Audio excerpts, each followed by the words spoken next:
Bonjour tout le monde, bienvenue dans la rubrique de G. C'est un plaisir de vous retrouver aujourd'hui pour une vidéo exceptionnelle. Exceptionnelle tout simplement parce qu'on va parler d'une équipe exceptionnelle et puis surtout parce que je suis accompagné par une personne exceptionnelle. Oh qu'il est gentil. De la flagornerie pour commencer. Comment ça va, Thomas Savidan?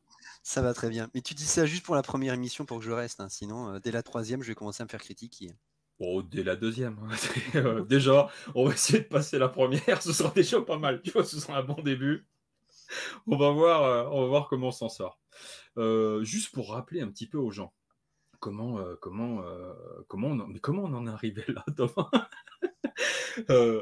On avait fait une émission tous les deux, un petit épisode d'histoire de fans de comics, qui était très sympa, et on avait annoncé qu'on allait se retrouver de temps en temps pour parler gentiment, au débeauté, de cette équipe absolument incroyable qu'est la Justice Society of America, et puis surtout, on allait profiter du travail d'Urban Comics. On a le même, c'est incroyable.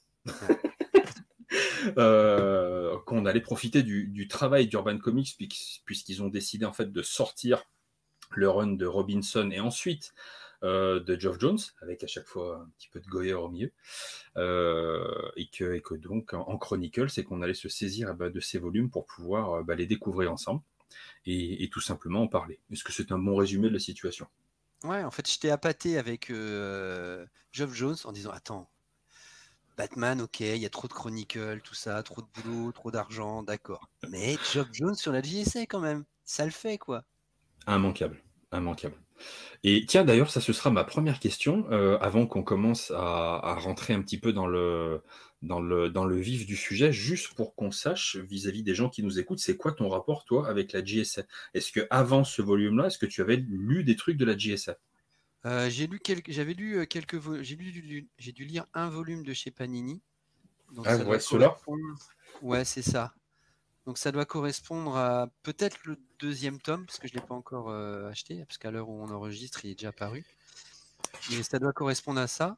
Donc j'ai lu ça, mais autrement, Non, franchement, c'est la fin du premier Chronicles. Et ouais, peut-être un peu plus, parce le qu'à début et l'intérieur, la fin du Chronicle. t'as JSA 1 à 5 et t'as Secret File and Origins, mais t'as aussi d'autres épisodes. Donc t'as un peu plus que ce qu'il y a à la fin du premier Chronicles. Ouais. Je les avais empruntés à la bibliothèque et j'avais voulu les acheter sans jamais pouvoir les trouver. Donc, comme j'avais su que les Chronicles sortaient et qui commençaient par, enfin, c'était la deuxième série qui sortait, si je me souviens bien. J'étais complètement hypé. Surtout que, on en parlera, je pense, mais le travail éditorial, je le trouve vraiment admirable, quoi. C'est le truc. Donc voilà, et donc la JSM, pas plus que ça, quoi. J'ai dû la croiser dans Crisis on Infinite Earth, des petits trucs comme ça, mais vraiment Pas plus, quoi. pas plus, ouais. Et alors, pour ma part, si, je me rappelle bien d'eux, notamment dans 52. Où tu les vois, notamment avec toute la partie Black Adam, où tu comprends en fait dans 52 que Black Adam a eu à un moment donné un rôle tu vois, ça spoil, un rôle dans la JSA à un moment donné, et que donc il y a un gros lien en fait entre eux. Et étant donné que j'écoute quand même très très souvent l'émission Comic City, avec Sam, Steve, etc., etc.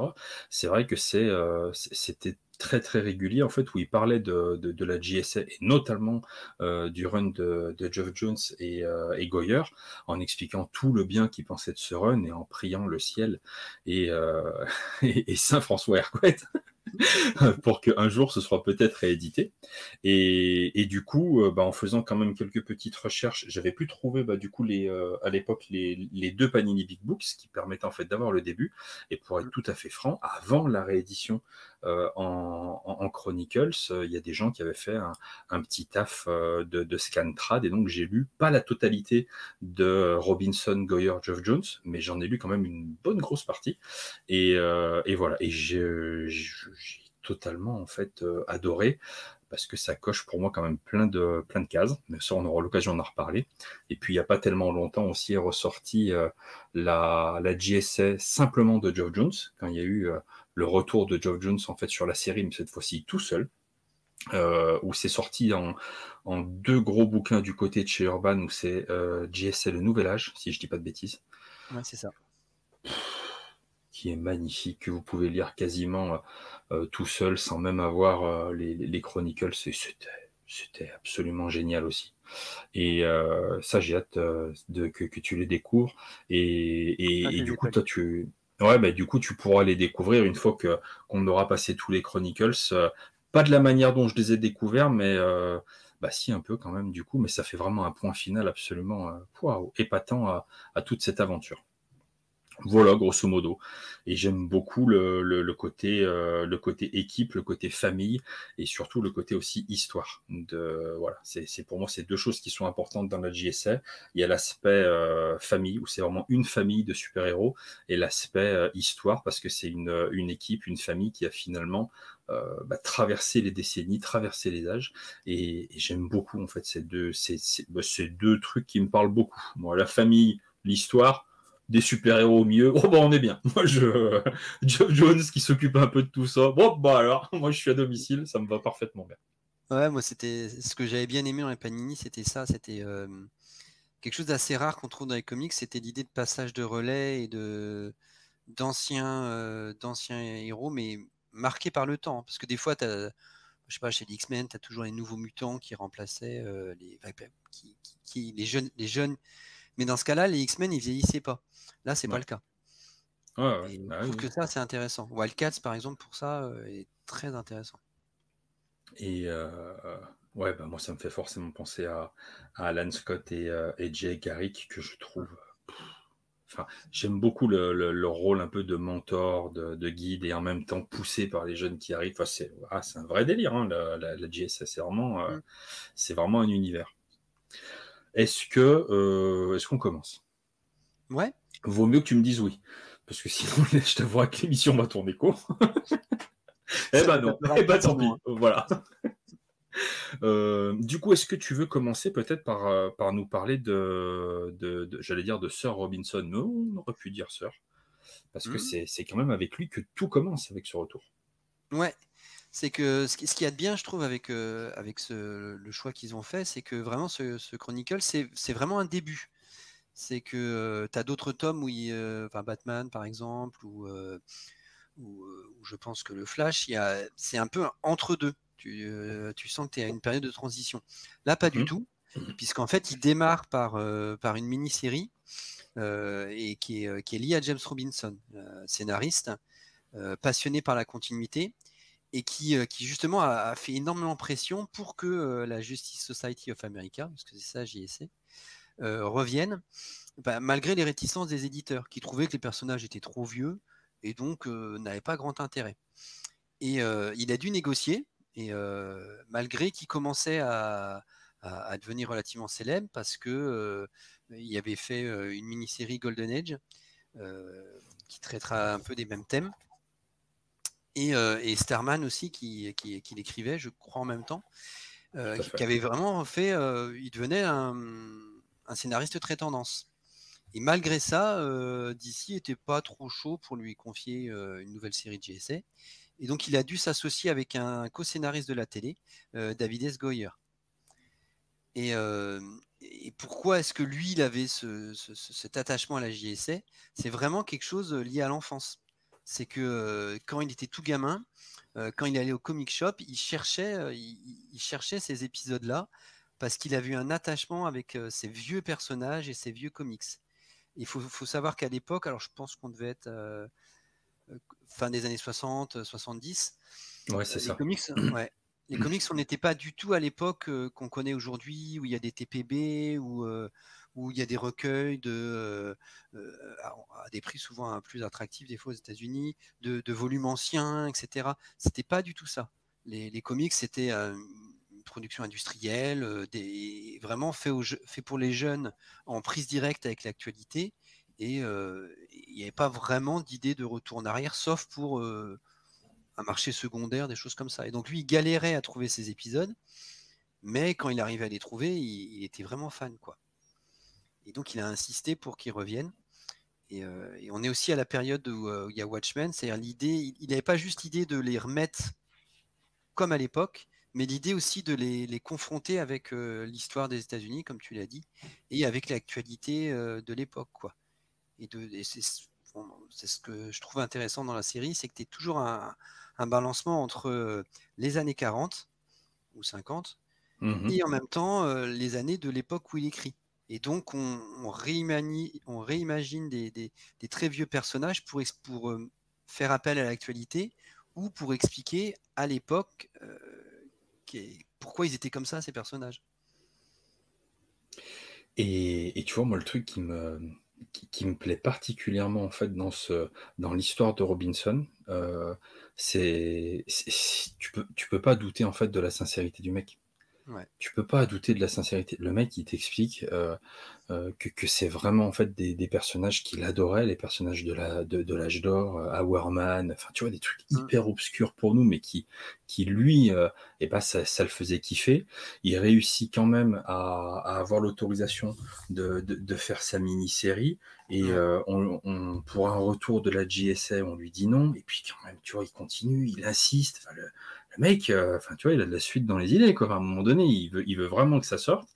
Et si je dis pas de bêtises, tout ça, c'est vraiment des infos en plus que vous pouvez retrouver dans le volume. On Ouais. se fait simplement des passeurs en fait du travail éditorial d'Urban et d'une toute petite partie, hein, parce qu'évidemment, il ne s'agit pas de dévoiler tous les coulisses que vous pouvez retrouver en fait à l'intérieur de ce bouquin. C'est vraiment après à vous d'aller chercher ce qui se passe en fait en arrière-plan. Et puis finalement, ils vont l'autoriser donc à dire ouais, vas-y, on va tenter le coup sur une espèce de petite entre guillemets petite mini-série, mais c'est pareil, la forme a aussi son importance. Et je crois que tu en diras un mot.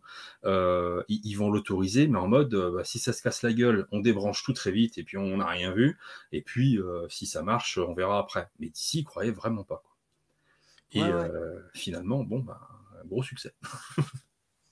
Ouais, et puis surtout, j'ai l'impression qu'il y a vraiment un attachement des fans de DC comme James Robinson à cette équipe. C'est pas l'autre équipe de super-héros, mais c'est la première équipe de super-héros. La JLA a été créée après, alors que la JSS, c'est dès 1940, et c'est en Ouais. fait la première équipe de super-héros. Donc tout ça, James Robinson, il le sait, et c'est pour ça que il veut vraiment bien faire les choses. Et c'est de là, en fait, alors j'ai pas forcément les dates en tête, mais je crois que c'est 40, effectivement. C'est de là, en fait, que tu as vraiment cette image mythique qui sera réutilisée encore et encore, et même encore à l'heure actuelle, où tu vois tous les membres, en fait, de la JSA autour de cette table où le logo est frappé, en fait, dessus. Et si je dis pas de bêtises, à l'époque, tu avais tout un tas de héros qui avaient leur propre série, où ça marchait plutôt bien de leur côté à un moment donné. Je pourrais pas dire les noms, je les ai pas en tête, où ils se sont dit tiens, ça pourrait être sympa éventuellement de les réunir, et ça a été ça en fait la JSA. Ouais. Et ça a continué comme ça quand même pendant un bon nombre d'années. À un moment donné, bah, c'est vrai que il y a eu une espèce de d'essoufflement. Voilà, forcément, les héros étaient peut-être un petit peu plus datés aux yeux du public de l'époque, et puis ça a commencé un petit peu peut-être à un peu moins se vendre, et puis ça s'est tout simplement arrêté. Et puis après, il y a eu à un moment donné le concept de toutes ces terres parallèles, du multivers qui a été créé aux années 60, si je dis pas de bêtises. Flash of Two Ouais, Worlds. c'est ça, c'est dans le retour des héros. Et avec Flash, c'est ça, ou avec c'est ça, il dit le multivers. Ouais, Je le n'ai pas Flash la des deux date mondes. précise, mais c'est ça, c'est ça. Et à partir de là, on a pu avoir en fait une JSM et qui n'œuvrait pas en fait sur la Terre 1, la Terre en fait de tous les héros les plus connus, mais qui était plutôt sur Terre 2, grosso Mhm. modo. Et Et après, très si tu veux continuer. régulièrement, il y avait des rencontres entre la Justice League et la Justice Society. Je ne sais pas me tromper, mais il me semble que c'était tous les étés régulièrement, et même plusieurs fois, des fois par an. Il y avait des aventures qui se passaient soit sur Terre 1, soit sur Terre 2. Des petits crossovers de l'été. C'est ça. Et, et clairement, hein, c'était ça. Et puis à un moment donné, il y a quand même eu un cataclysme au sein de l'univers d'ici, une énorme refonte éditoriale avec Crisis on Infinite Earth. Et là, là, ça a été quand même une belle explosion aussi, notamment pour les membres de la GSM. Bah oui, enfin, l'idée de Crisis Infinite Earth, c'était que les responsables éditoriaux de DC en avait marre de tous ces multiples terres. Ils trouvaient que pour les nouveaux lecteurs, c'était pas pratique. Donc, ils voulaient limiter le nombre de terres parallèles à 2, si je me souviens bien, ou 3. Et donc, il fallait faire le tri dans les personnages. Et c'est les vieux personnages dont on parlera après, Green Lantern, Flash et d'autres, ont été mis au placard. Et là, la JSA avait une existence encore moindre qu'avant, quoi. Donc là, on est donc c'est en 85, et puis avec ce volume, on arrive en 99, donc c'est quand même 14 ans après. Mm. Et Robinson dit bon c'est quand même dommage de ne pas réutiliser ça. Et donc on arrive à ce premier vrai retour en fait de la JSS. Enfin, le bouquin il est vraiment coupé en fait en deux parties. On a ce premier retour où il y a Robinson et Goyer qui sont aux commandes, le test dont on parlait. Qui sont les architectes, parce que Oui, en oui. fait, on en parlera. L'idée, c'est aussi lors de cette première partie, c'est d'ouvrir aussi à d'autres scénaristes. Et donc, il y a Mark Waid, il y a Ron Mars, il y a, je sais plus, il y a qui d'autre, il y a Geoff Jones déjà qui apparaît sur un épisode. Tout à fait. Chuck Dixon, Tom Ouais. Payer, voilà, Ron Mars, et il y a Robinson et Goyer, forcément qui travaillent aussi, qui font un épisode et qui vont s'occuper notamment celui de Starman et Atom, parce que Robinson aussi écrit Starman à cette époque-là. Et voilà, grosso modo. Et la structure, si tu veux nous dire un mot sur la structure de ce premier arc. Ouais, alors en fait, ce qui est amusant, c'est qu'on est déjà dans l'hommage à la période, parce que en fait, il y a 12 épisodes, mais qui ont été publiés le même mois. Et en fait, c'est pas vraiment des aventures collectives de l'équipe. Ça l'est dans le premier et dernier chapitre, mais entre deux, c'est des duos de personnages qui agissent ensemble. Et ça, c'est un hommage direct à l'âge d'or de la JSA, parce que c'était déjà le cas. On l'a dit, c'est la première équipe de super-héros, mais à l'époque, ils vivent pas des aventures collectives. En fait, tu l'as dit, cette table, en fait, c'est aussi présent dans les premiers comics. Et en fait, c'est comme une espèce de club de lecture. C'est-à-dire qu'ils se retrouvent le soir, et puis ils racontent leur journée. Et donc, il y a un ou deux personnages qui racontaient oh bah tiens, aujourd'hui j'ai fait telle aventure, etc. Et cette première partie, c'est exactement ça. Ils affrontent, alors que je regarde mes notes, donc ça commence en 1945, où il y a des militants nazis, parce que les nazis, ça fait toujours des bons méchants. J'adore des militants nazis. Ouais, tu vois. Non mais j'aime bien l'ajout, tu vois, du mot nazi avec militant, tu vois. C'est, je sais pas. Ouais, je trouve c'est bien, quoi. Faut le dire, quoi. Faut pas le honte, quoi. Non, mais c'est pas ça, mais c'est que comment dire, dans mon esprit, si t'es nazi, t'es forcément militant de ton délire. Hein. T'es vraiment taquet, quoi. Tu fais pas ça à temps partiel, hein. Ouais, t'es au dernier niveau, quoi. Donc, je sais pas, ça me fait rire. Surtout qu'eux, c'est quand même des nazis qui veulent pratiquer la magie. Donc on est quand même à un niveau Hellboy, on va dire, quoi. On est sur des troisièmes dan, quoi. Attention. Ils sont très énervés. Ils veulent faire revenir un personnage qui est lié à la magie, qui s'appelle Stalker. Et ce personnage, c'est aussi comme au début, je me suis dit, oh, qu'est-ce que c'est que ce truc? Donc c'est un personnage, un magicien qui déteste, qui veut établir la paix dans le monde. Bon, on voit pas trop le rapport avec les nazis, hein, je suis d'accord, hein, au départ. Et en fait, sa solution pour établir la paix dans le monde, en fait, c'est détruire l'humanité. Ce qui vrai que dans ce cas-là, c'est l'avantage, quoi. Il n'y a plus de guerre, hein, ça c'est clair. Son cheminement de pensée, il est mon pote d'une efficacité redoutable. Ça. Pas de vie, pas de guerre. Et voilà. Enfin, Voilà. le mec est comme ça. Mais on apprend aussi alors il vient d'une autre dimension. C'est un guerrier qui a plus de 10 000 ans d'histoire, qui est associé à une espèce de dieu de la guerre de sa dimension, dont je ne prononcerai pas le nom, car ce ne sont que des consonnes.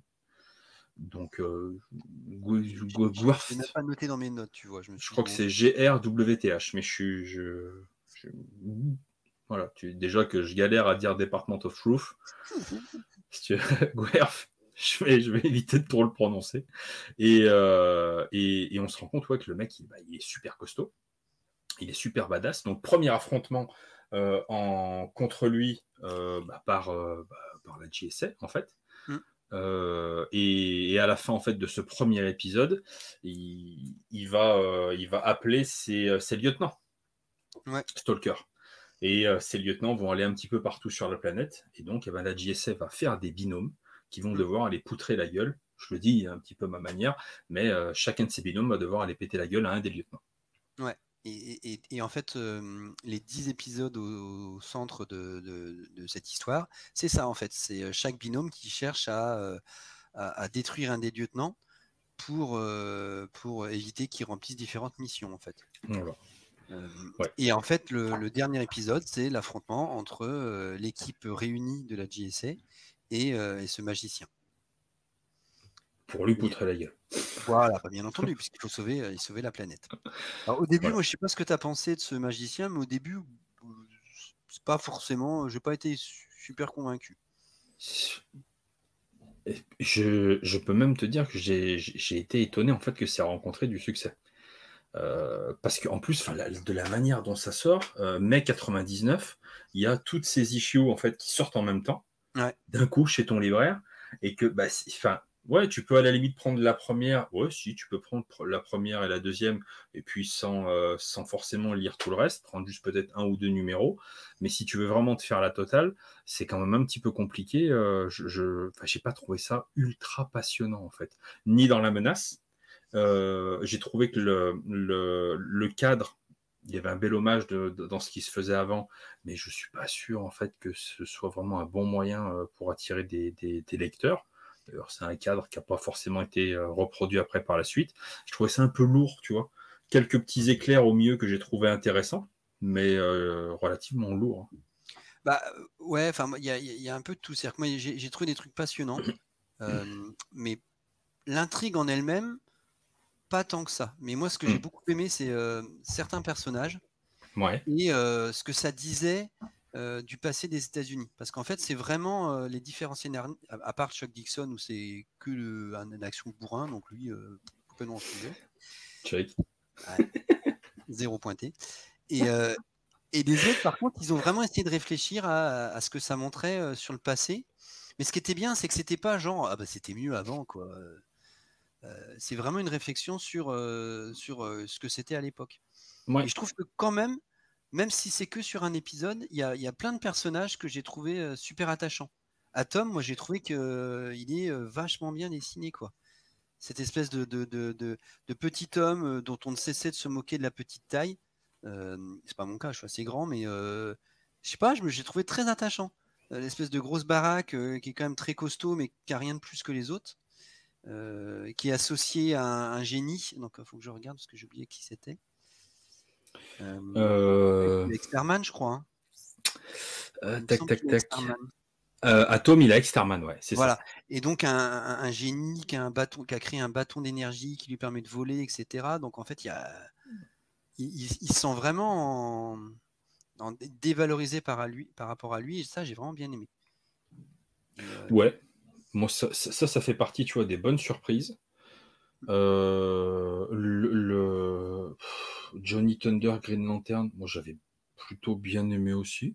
Ouais, C'était sympa. plutôt sympa. Après, c'était lequel que je te dise pas de bêtises. Moi, j'ai bien aimé aussi celui. Il y en a un qui se passe à Dresde pendant un bombardement. Alors, c'est avec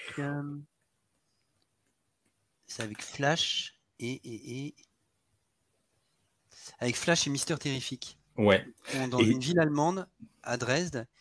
Et donc, donc, comme on a dit, c'est né dans les années 40.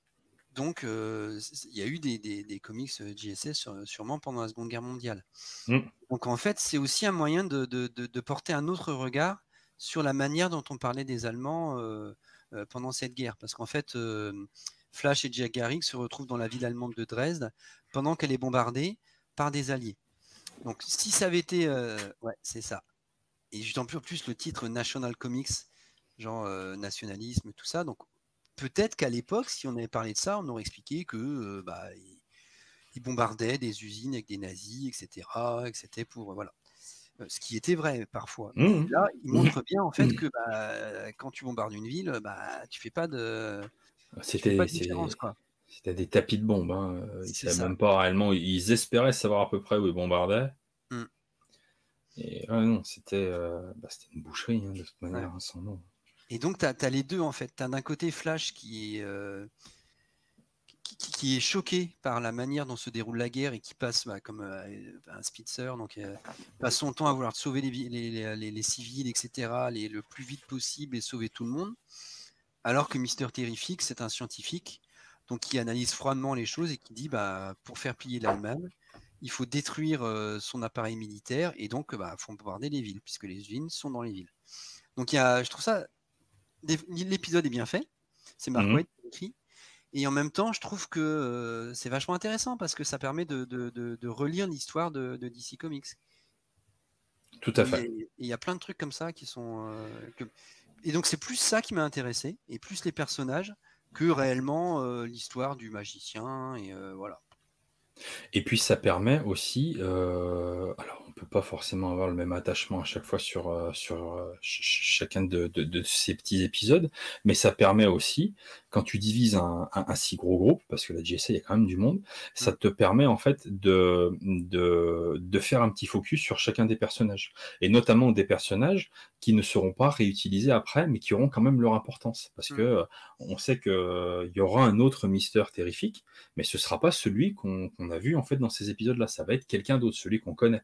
Et j'ai trouvé que c'était super intéressant. De la même manière, on Mais il parlait aura les mêmes archétypes, c'est-à-dire que le nouveau Tout à Mister fait. Terrific sera un génie, il aura un caractère légèrement différent, mais ce sera le même Une autre archétype. Mais en fait, histoire, mais voilà.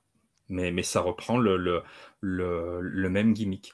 Et Atom, tu vois, ça, je ne l'avais pas lu, et c'était super intéressant de voir Atom, parce que au fur et à mesure, là, dans les prochains épisodes, on fera souvent référence à Atom, notamment via Atom Smasher, tout ça, et de voir, du coup, même si c'est que pendant quelques pages, ce glorieux aïeul, et tu vois, je trouve que c'est quand même hyper intéressant, parce que du coup, tu vois à qui, en fait, les héros qu'on va suivre un petit peu plus tard vont se référer. Et c'est ça aussi que je trouve cool. Et ça permet aussi... Vas-y. pensé comme ça. C'est-à-dire Ouais. que au-delà de l'intrigue, c'était vraiment fait pour présenter chacun des personnages en espérant qu'ils trouvent un écho avec le lecteur pour qu'ensuite on puisse lancer une équipe un peu nouvelle. Parce que la dernière case de cette mini-série, c'est déjà la nouvelle équipe. C'est ça.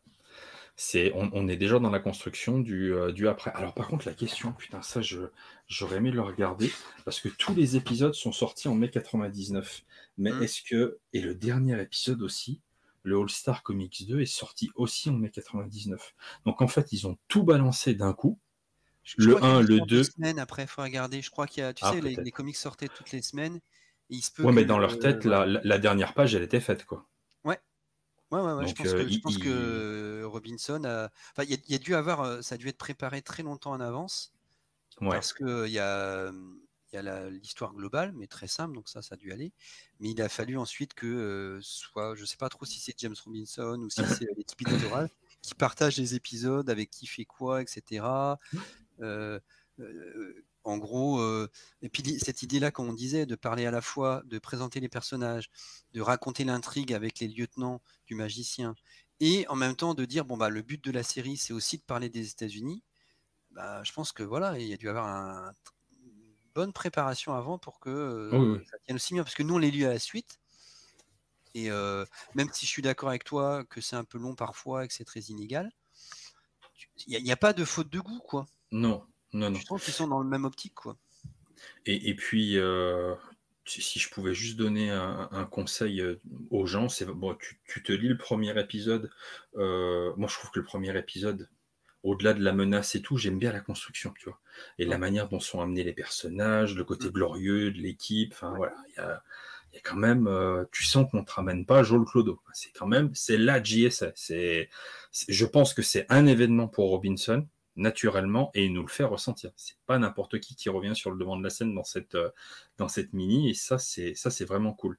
Et le truc que je voulais dire, c'est que si tu as tous les épisodes en fait qui sortent dans le même mois, mai 99, et que tu as dans le All-Star Comics 2, donc la conclusion de tout ça, cette dernière page en fait qui t'annonce déjà le le reboot, enfin la nouvelle série JSA avec JSA 1, ça veut dire qu'ils n'ont pas attendu de voir si c'était un succès pour savoir qu'on va tenter le coup avec JSA 1.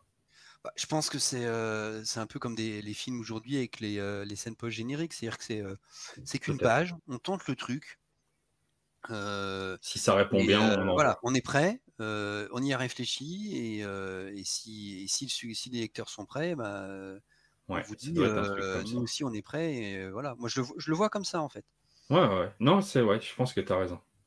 Si ça s'était complètement cassé la gueule, il l'aurait débranché, et puis voilà. Ouais. Ce qui arrive des fois, hein, ça arrive des fois. Bien Tu sûr. vois, tu as des dernières pages comme ça, et puis en fait, tu apprends, ah bah non, en fait, c'était le dernier épisode de la série. Voilà. Heureusement, c'était pas le cas. Et le truc en fait qui va avoir aussi son importance, c'est pas forcément mon épisode préféré. Après, je sais pas ce que t'en penses, mais il y a quand même un épisode où il y a Sandman et putain, il fallait que ça tombe sur ce héros avec un nom absolument incroyable, Star Spangled Kid, qui est scénarisé en fait par Geoff Jones. Et je sais pas si c'est son premier taf. En tout cas, on est au début de sa carrière, quoi. Ouais, enfin. On sait que ça a été bien après, mais on pourrait s'inquiéter, quoi. Je sais pas, moi j'aurais été chez DC, j'aurais appris que Geoff Jones reprend la JSA, j'aurais dit oh, bof, quoi. Sur cet épisode, pour le coup, c'est le dessin que je trouve vraiment intéressant. Ah ouais, c'est Scott Benifel, c'est ça? Il m'a fait penser à J.H. Williams 3, je crois que c'est lui, je crois. Moi, j'ai Chris Weston. Ah, Chris Weston, t'as raison. Ah ouais, je suis d'accord avec toi. Le dessin est vraiment magnifique, quoi. Ouais. Surtout que, enfin, si le scénario est parfois, les intrigues sont pas terribles. Moi, c'est surtout le dessin qui, au début, le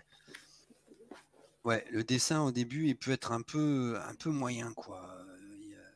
J'aime bien Michael Lark. Oui, il y a un épisode de Michael Lark. Ouais, qui est vachement bien parce que je trouve qu'il est totalement dans l'objectif, c'est-à-dire essayer un peu de s'inspirer de l'époque. Donc, il a un dessin très épuré, mais qui correspond très très bien au style. Et par contre, il y en a d'autres qui sont, il y a des cases un peu moyennes. Mais les personnages sont vrais. Enfin voilà, je trouve que pour l'instant, de ce que j'ai lu, c'est vraiment une série sur les personnages et sur leur caractère, leur psychologie. C'est surtout ça qui m'a marqué et qui m'a fait continuer. Et après, on pourra peut-être en parler un peu plus. Est-ce que je trouve que c'est pas forcément en fait ultra enthousiasmant à lire, dans un délire de lecteur vraiment pur, tu vois, d'enthousiasme, de trouver ça génial, mon Dieu, quelle histoire incroyable, tu vois, cette première partie. Mais par contre, je trouve que c'est extrêmement intéressant pour quelqu'un qui veut commencer la JSA quand même, de s'infliger ça quand même, tu vois, pour commencer, parce que ça va quand même jeter énormément de bases de compréhension pour la suite. Notamment sur les anciens, sur tout ça. Donc, ça se lit peut-être pas... tu vas pas lire ça vraiment, tu vas pas enchaîner les épisodes. Tu vois, moi je prenais vraiment style un épisode par jour à ce moment-là, mais ça te permet quand même d'avoir vraiment, pour le coup, une belle vue d'ensemble de ce qu'est la JSA à ce moment-là, et donc de ce qu'il va pouvoir réutiliser soit dans les personnages eux-mêmes, soit dans leur héritage pour la JSA numéro 1. Donc c'est pas forcément incroyable à lire pour tout, mais ça a vraiment une importance qui est capitale pour moi, pour la compréhension de la suite. Tu vois, on parlait de Starman, ce sera pas lui qui sera après, mais ce sera sa fille, c'est ça? Mais c'est quand même vachement intéressant parce que tu vois son caractère, tout ça, etc. Et je trouve qu'il y a des personnages que tu connais pas du tout. Puis au départ, la première case, tu dis, c'est quoi ce pouvoir? Celui qui m'a plu, qui au départ, j'ai trouvé un des pouvoirs les plus idiots, c'était Hourman. Donc Hourman, pendant 60 minutes, il a une super force et après, bouh, tout raplapla. T'as l'impression d'avoir le concept écrit sur un coin de table en fin de soirée. Oh, attends, il faut qu'on parte dans 1 heure. Tiens, je vais crier à Hourman. Vraiment le truc. Voilà. Sauf qu'en fait, il prend des pilules pour être comme ça. Donc ça, c'est du dopage. Justement, à l'époque, c'est juste il prend des pilules. Et je pense que c'est James Robinson et Guire qui l'écrivent. Et ben, il le transforme en fait en toxico. C'est-à-dire que ces pilules, c'est un stimulant et qui modifie aussi son caractère, parce qu'on le voit s'énerver, avoir des sautes d'humeur. Et celui qui l'accompagne, alors je ne sais plus qui c'est. Où il est Dr Midnight. Voilà, qui est médecin, parce que ça c'est aussi très malin, tu vois. C'est un médecin qui lui dit attention là, il y a un truc qui va pas, tes pilules elles te rendent accro en fait. Ouais. Et donc tu as un discours sur la drogue qui n'existait, enfin qui existait à l'époque, si, parce qu'on savait que ça rendait addictif tout ça, mais qui n'était pas aussi développé tout ça et aussi dit qu'aujourd'hui. Et Donc puis c'est là, on n'est vachement pas sur intéressant. une drogue récréative, entre Ouais. guillemets. On est sur, enfin, tu te drogues, tu t'abîmes, mais pour faire le bien. Enfin, tu as une espèce de balance qui se fait Pour et qui est travailler. intéressante. Moi, je l'ai pris plutôt pour travailler, en fait. Hmm. Tu veux être plus performant, donc être meilleur à ton travail, donc tu te dopes sans te rendre compte qu'en fait, ça détruit ta vie, quoi. Et que tu fais pas forcément bien ton boulot en plus. voilà. Et donc, dans l'épisode, justement, Hourman comprend qu'il se trouve dans cette situation paradoxale. C'est que soit il arrête, mais dans ce cas-là, il ne pourra plus faire le bien, soit il accepte de continuer à être un toxico, mais que ça risque de bouffer quand même dans sa vie. Donc il y a vraiment des épisodes qui sont très bien, mais plus plus les personnages que je pourrais même plus dire ce qui se passe au niveau des intrigues dans cet épisode. C'est vraiment la relation entre Hourman et Dr Midnight que j'ai trouvé intéressant. Et puis à la fin de chaque petit épisode, bon bah voilà, il faut qu'il tape le lieutenant de Stalker, voilà, petit combat vite fait. Clairement, ce qui est intéressant, c'est pas la baston contre les lieutenants. Ouais. Complètement. Ça n'a vraiment aucune importance. Ils sont juste là en faire valoir. Et est-ce que tu as vu à peu près à quelle période historique ça se déroulait, tous ces événements? Voilà, je t'avoue, je l'ai forcément vu, mais vu que ça fait 3 mois que je l'ai lu et que j'ai fait plein de trucs et que j'ai pas eu le temps de plus leur feuilleter, voilà, tu m'as vu. C'est le prof d'histoire, l'étudiant en histoire en moi qui a été tout de suite accroché par ça. C'est forcément la Seconde Guerre mondiale, parce que sinon je vois pas comment... la quasi-fin de la Seconde Guerre mondiale, donc il y a encore les combats, mais les Alliés savent qu'ils sont très bien partis. Ouais, c'est ça, la conférence de Yalta. Et donc, ils y vont, en fait, il y a Green Lantern, alors, et puis... c'est moi ou c'est pas moi? Exactement. Il l'a pas retrouvé, Yalta? Il y a Green Lantern et Johnny Thunder qui vont à la conférence de Yalta, donc une des conférences qui prépare la fin de la guerre, où se retrouvent, c'est ce qu'on voit sur l'image, il y a Roosevelt, donc le président américain, Churchill, le premier ministre anglais, et Staline, le président de l'URSS. Et donc, en fait, cet épisode est vachement bien fait. Le premier secrétaire. Ouais. Et donc, en fait, il est bien fait parce qu'en fait, on est pile, selon les scénaristes, à un moment de transition où la fin de la Seconde Guerre mondiale se fait, mais on sent déjà qu'il y a une nouvelle guerre qui se prépare, la guerre froide, parce qu'il y a des tensions entre Roosevelt et Staline, et il y a des histoires d'espionnage, de machin, etc. Donc, je trouve que le choix aussi de cette période-là est très bien fait parce que ça permet de traiter plein de choses. Ils vont aussi c'est très actuel cet été, ils vont aussi ils vont visiter le projet Manhattan qui crée la bombe nucléaire à Los Alamos. Donc et justement lors de cet épisode, ce que je trouve bien, c'est que d'un côté le nucléaire est vu comme quelque chose de bénéfique pour la guerre et que il y a Atom, c'est pas un hasard qu'il ait choisi. Qui y va, mais en fait ils vont sur le centre d'essai et ils se retrouvent perdus sur la zone où il y a déjà une bombe nucléaire qui a été lancée. Et donc Atom marche, et en fait Atom ressent les effets de la bombe, c'est ça, ouais. Et là on voit Starman justement qui commence à se dire mais qu'est-ce que c'est que... Au départ il était pour la bombe, et là il commence à comprendre les effets que ça donne. Et donc Atom qui est sur le sol en fait, comprend que il comprend les radiations, et je crois que dans les descriptions il parle de ça. Et donc c'est super bien comme épisode parce qu'il y a à la fois le départ où à l'époque la bombe nucléaire est vue comme quelque chose de bien. On allait en spectacle, il y avait des tribunes qui étaient installées pour assister à l'explosion de la bombe.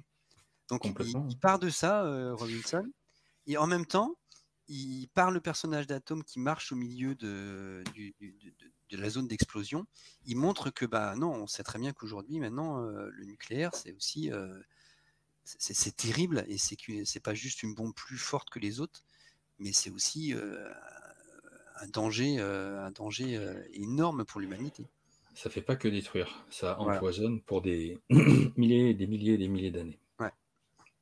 Donc, non, mais ouais, puis j'aime beaucoup ce côté-là, tu vois, où tu mets en balance les vieilles croyances et puis ce qu'on sait aussi maintenant de ça, ce qui est quand même vachement intéressant.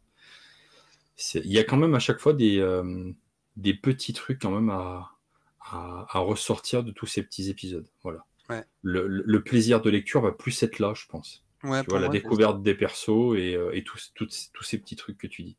Ouais, moi c'est vraiment ça qui m'a complètement happé. Et aussi parce que bah, c'est bien écrit. Oui. Oui.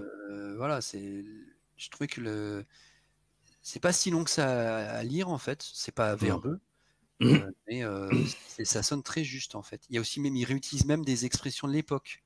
Alors ça, c'est de la traduction qui fait ça très bien, mais ils parlent d'hommes mystères, des trucs qui, ouais, on dirait plus trop ça aujourd'hui.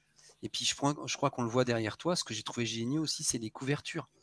Ils reprennent exactement les noms des séries de l'époque et comment dire ça, pas la mode, mais la mise en page et la typographie des comics des années 40. Et ça, tu vois, bah ça, voilà. De temps en temps, j'aime bien me faire mon petit cadeau et avoir ces deux-là qui sont vraiment bah, les premiers épisodes bah, là, du retour. Enfin, le début et la fin de ce qu'on vient d'évoquer, avec les deux côtés comme ça qui se regardent et qui forment finalement un tout. Je me suis dit que ce serait bien pour moi, pour symboliser comme petit objet ma passion, en fait, enfin ma passion. L'amour profond que j'ai en fait pour la JSA. Même comme ça, c'est joli, tu vois, quand ils sont un peu dos à dos. On est des psychopathes, les fans de comics, hein, on va pas se mentir, hein, mais... Tu les as laissés sous plastique, hein. Oh, évidemment, bien sûr, avec le petit truc, voilà. Mais ça, j'aimerais bien les mettre sous verre, tu vois. Me faire un joli petit cadre et tout. Enfin, je dis ça, je dois en avoir 25 que je veux mettre sous verre. Bref. Moi, je fais tourner dans ces cas-là. J'ai quelques épisodes comme ça, et en fait j'ai cadre. Faudrait au moins que j'ai un clou planté au mur, si tu veux, ce que pas. J'en ai pas des masses, hein, pour être tout à fait honnête. Mais ouais, à l'occasion. À l'occasion. Allez, va, ça doit faire 10 ans que je dis à l'occasion. Je les ai, je suis content. Et ouais, je sais pas si t'as envie qu'on passe du coup à la deuxième partie.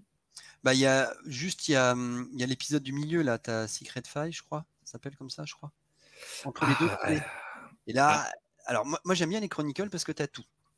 Et ça va être intéressant. Mais c'est sorti le même jour que JSA 1, août 99, les deux. Ah ouais, je pensais que c'était parti. Et donc, tu as un épisode là, au milieu, et donc Chronicle, il publie tout ce qui a été mis sur la JSA. Alors, c'est bien parce que bah, tu as toutes les histoires, c'est complet, tout ça. Et, mais évidemment, ça crée il y a une inégalité. C'est-à-dire que cette série-là, la Secret File, et aussi les épisodes à la fin, là, les 2 derniers épisodes. Oui. Bon, c'est pas bah enfin, on y reviendra sur les deux de fin. C'est pas du tout mon. Alors, notamment un. Enfin, non, en fait, les deux, c'est pas du tout mon délire, mais il y en a un, je pense, qui pourra peut-être avoir un petit peu plus d'intérêt pour la suite, en toute honnêteté. Mais pour revenir, tu vois, au tout début, et ben moi, j'aime bien la manière. J'adore même de la manière dont c'est fait. Parce que du coup, le même mois, août 99, ça y est. L'équipe JSA numéro 1 arrive et tu as le premier épisode. Et en même temps, ils te sortent le JSA Secret Files and Origins. Ouais. Si je dis pas de bêtises, ouais, c'est ça. Et ce que j'aime, alors, avant de parler du JSA 1, puis je te laisserai faire le pitch, pas simplement parce que je suis poli, aussi parce que j'ai beaucoup oublié, pour être très honnête. Moi, ce que j'ai beaucoup aimé dans le dans le Origin Files, moi, ça m'a fait penser aux vieux épisodes, en fait, des 4 Fantastiques, notamment parce que tu as t'as des fiches personnages. J'adore les fiches personnages. Moi, j'ai passé à la Euh, 30 spéciale origine. voilà. Et puis aussi parce que tu as J'adorais. alors, tu as un plan de coupe du Ah, QG de j'adorais. la JSA. Ah, ça, je suis fan de ce genre de truc. Et je l'ai décortiqué, Ah, moi voilà, comme aussi. tous les bons plans de coupe dans les comics, avec la salle de machin, là c'est les Ouais. missiles, là Les c'est... tunnels Moi, pour ça aller me fait plus kiffer. vite et tout, comment l'avion il décolle et tout. Enfin, oui, moi aussi. Ça J'ai ne adoré sert ça. à rien. Mm. Ça ne sert à rien. Et Ouais. c'est essentiel. Et vous vous démerdez avec cette phrase qui ne veut rien dire.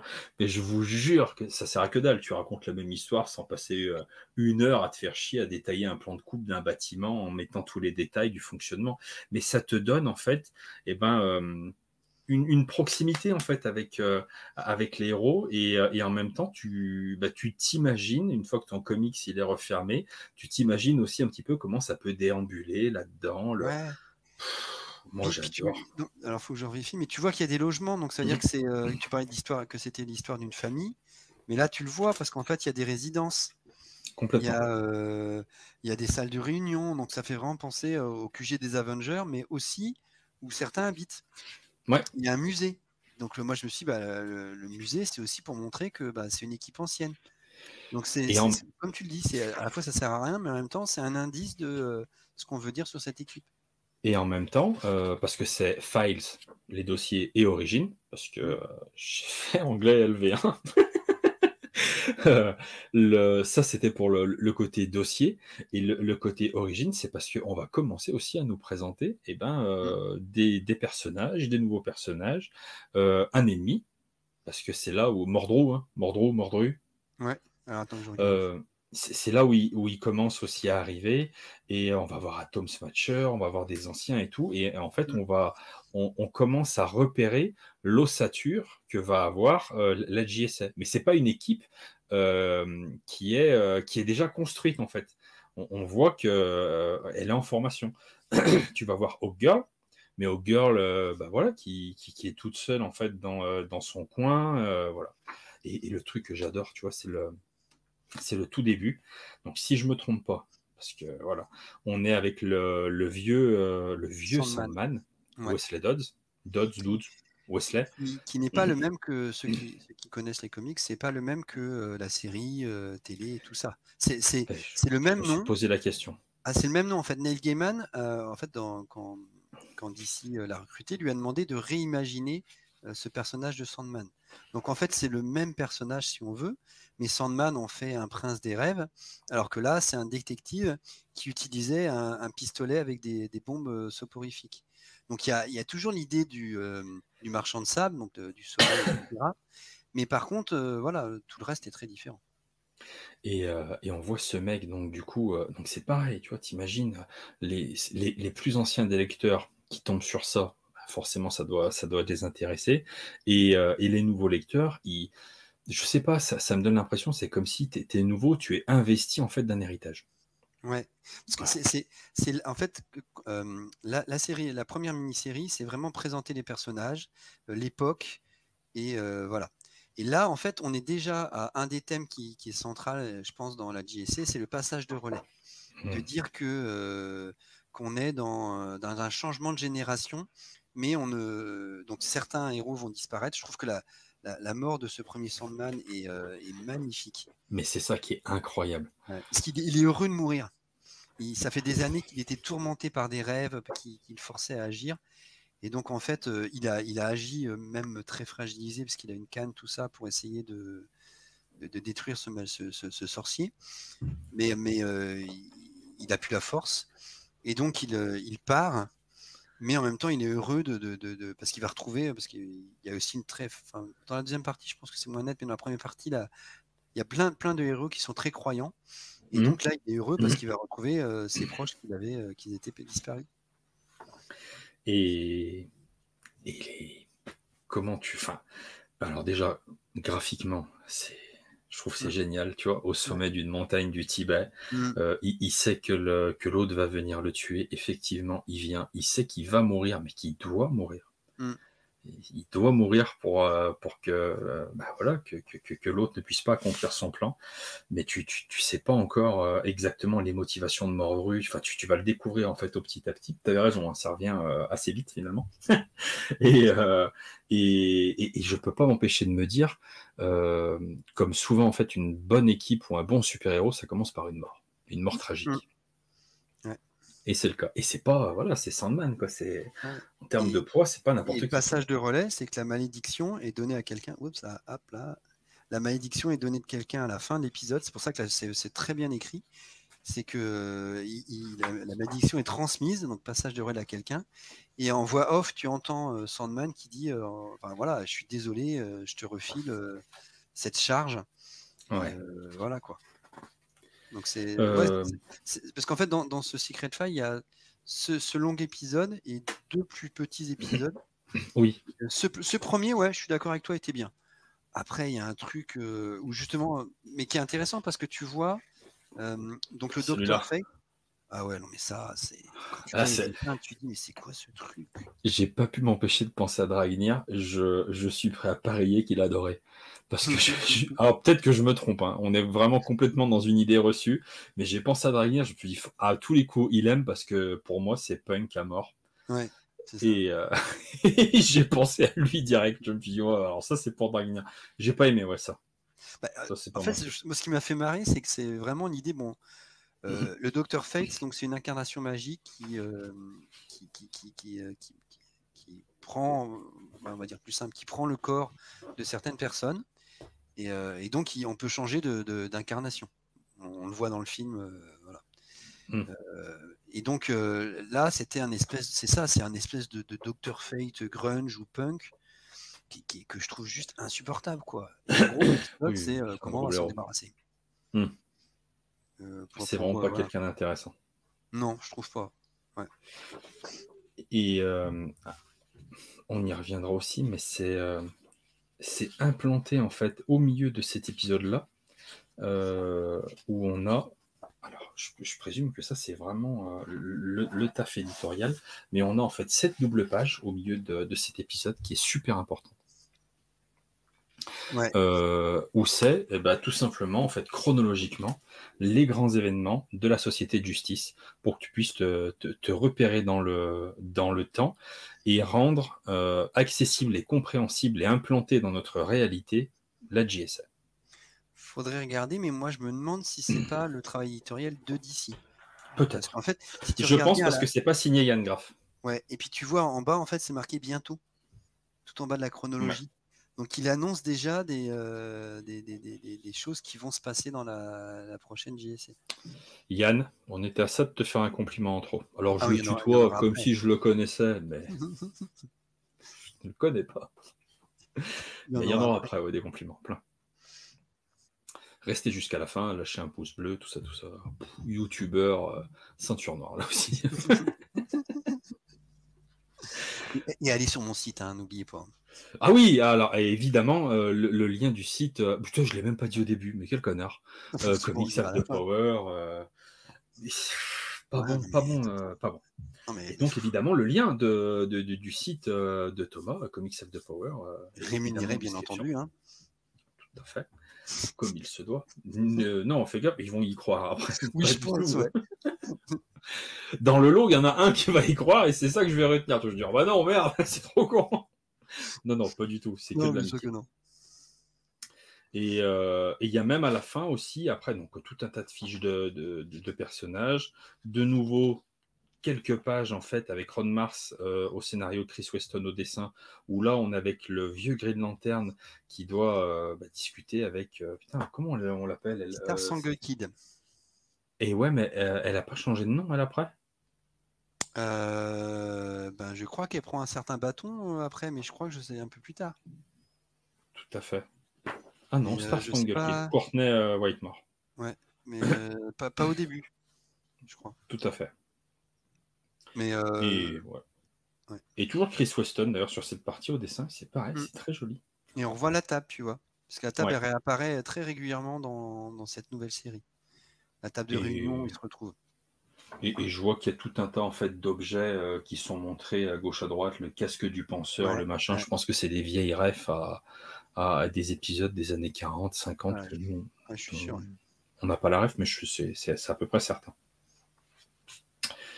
Et après, bah, qu'est-ce que tu veux, je pense qu'on... Les plans de coupe, il y a même des plans de coupe, s'il te plaît, dans cet épisode, sur Ouais, où c'est situé, dans quel quartier, c'est limite si on t'indique pas la place de parking ou sur laquelle tu peux stationner, si tu viens visiter la JSA. Enfin, le niveau de détail est là, et c'est génial. mm. C'est génial. Et avec, ouais, du coup, je vois le petit impératif imprévu, mais ça, on pourra y revenir après, de James Robinson, malheureusement. Ouais. Malheureusement ou heureusement, parce que ça va changer l'histoire aussi d'un scénariste.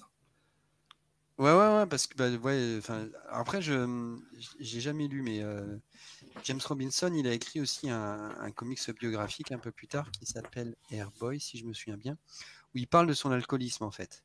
D'accord. Et, et donc, en fait, c'est un vrai passionné, mais je pense que c'est un excessif dans tous les sens. Et alors, je sais pas si c'est lié à ça à cette époque-là, mais en fait, il fait un burn-out. Je pense que c'est clairement ça. J'en C'est ai pas pas dit la moindre idée. explicitement, mais je pense que on le ressent plus ou moins. En gros, pour des raisons personnelles, il doit abandonner la série. Parce que j'ai vu Alors une que, photo de lui où il lui manque un bras, quoi. hmm, Donc, qu'est-ce qui s'est passé? ouais, Vraiment, on n'a pas d'infos dessus, puis on va pas l'emmerder avec ça, de toute façon. En tout cas, il est obligé de se barrer, quoi. ouais. Alors que, comme on l'a dit, c'est quand même sa série de cœur et celle qu'il a tout fait pour faire revenir. Donc voilà, c'est pas sur différents créatifs qu'il est parti, c'est que vraiment, bah, il pouvait pas quoi. Et je crois que Et c'est donc, après l'épisode 5, hein. ouais, en fait, on a, je crois que ce volume s'arrête. Je crois qu'on a un ou deux épisodes faits par. Je crois qu'on a quelques épisodes faits par John Jones. Ah, Et, je crois pas, hein. Non, non, non. non, non, Non, ça non, s'arrête juste avant. ouais, Ouais. les 5 premiers, c'est lui. Et Ouais. après, à partir du 6, bah, Robinson plie les Gaules, Goyer Mm. reste, mais du coup, il y a Geoff Jones. Ouais. Et donc, ouais, c'est pour ça qu'il est bien conçu, parce que tu as, quand même les deux derniers épisodes, je crois qu'il y en a un des deux qui est quand même fait par Geoff Jones.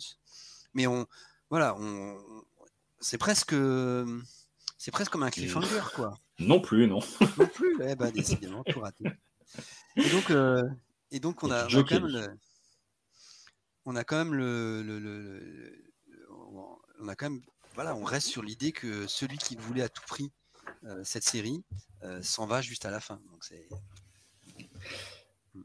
Moi, je trouve ça, en fait, on peut le dire, tu vois, le truc. Donc, après, on va parler des 5 épisodes, mais le mec, il fait tout pour arriver à ça. Mm. Ça commence, il met la table, enfin, il commence à installer des trucs, Mordru, la Lord Mm. Sandman, enfin, waouh, ça y est, Et le nouveau ça, héros, il est relié aussi avec les nouvelles incarnations, parce que Aorman, à l'époque, c'était un robot créé par. Voilà, je mangeais les noms, hein. Ah, je suis désolé. si, c'est le scénariste que tu adores qui a une écriture extrêmement simple. Grant Morrison? Voilà. Et je crois que cette nouvelle incarnation de Horman, si je me souviens bien, c'est Grant Morrison. Grant, tu nous regardes. Exactement. Et donc, Et, ouais. il est réintroduit, et puis hop, il part. Et c'est lui, en fait, qui choisit Geoff Jones pour lui succéder, alors que Mm. c'est personne. Et de ce qu'il dit, en fait, il se rappelle de Geoff Jones, de lui qui est venu le voir en convention, mais comme n'importe quel autre lecteur. Mm. Et puis ils ont discuté, ils sont restés en contact. Il l'a fait venir donc du coup pour un épisode dans ce qu'on a vu en fait juste avant. Et au moment où ouais, je pars, Goyer est là, il va assurer le truc, mais on fait venir aussi Geoff Jones pour continuer. Et on sait d'ores et déjà en fait ce que va devenir Geoff Jones. Mm. C'est un monstre de cette époque-là, hein. Même lui le dit, voilà. Je crois qu'il dit même à un moment donné à Robinson, je me tenais éventuellement prêt à revenir si Geoff Jones n'avait pas assuré, mais on connaît tous Geoff Jones, ça n'a pas été le cas et c'est devenu un monstre et voilà quoi. Et puis, enfin, voilà, il a fait sa vie Geoff Jones et il a vraiment assuré quoi. Avant l'enterrement, il y a aussi un passage de relais dans l'équipe créative, en fait. C'est pas voulu, mais en fait, un des thèmes de la série correspond aussi à la réalité. C'est-à-dire que un ancien, enfin pas un ancien scénariste, parce qu'il était au début de sa carrière, James Robinson, mais un scénariste plus expérimenté passe le relais à un scénariste plus jeune, ce qui arrivera pour plein des personnages de la JSA. Et la vedette, c'est pas le scénariste, c'est l'équipe, enfin voilà, c'est vraiment des gens qui viennent et qui œuvrent pour une équipe. Ce qui est totalement différent de ce que on a pu évoquer, du coup, enfin, ouais, c'était Chanto quand on parlait du travail de Zeb Wells sur Spider-Man, dans les runs très récents là, qu'il est en train de faire, où là on est vraiment un scénariste en fait qui est auto-centré sur lui, qui se référence lui-même, qui va chercher 2 épisodes qu'il a fait il y a 10 ans pour dire regardez ce que j'ai fait, c'était génial et je le réutilise. C'est tout ce que j'aime pas, quoi. Je préfère les gens qui essaient de faire briller les autres. Et réutiliser le travail des autres plutôt que de vouloir absolument se montrer, se mettre en avant. Ce qui est complètement paradoxal avec une activité sur YouTube, vous allez me dire. Mais on vit tous avec ces contradictions. Voilà. Qu'est-ce que tu veux que je te dise? Cette série, elle commence très très bien. Enfin, les 5 premiers épisodes? Ouais. Oh, mais moi, elle commence tristement parce que c'est la mort d'un héros. Mais t'es happé, quoi. Il y a une ombre mystérieuse qui utilise des éclairs pour tuer le personnage.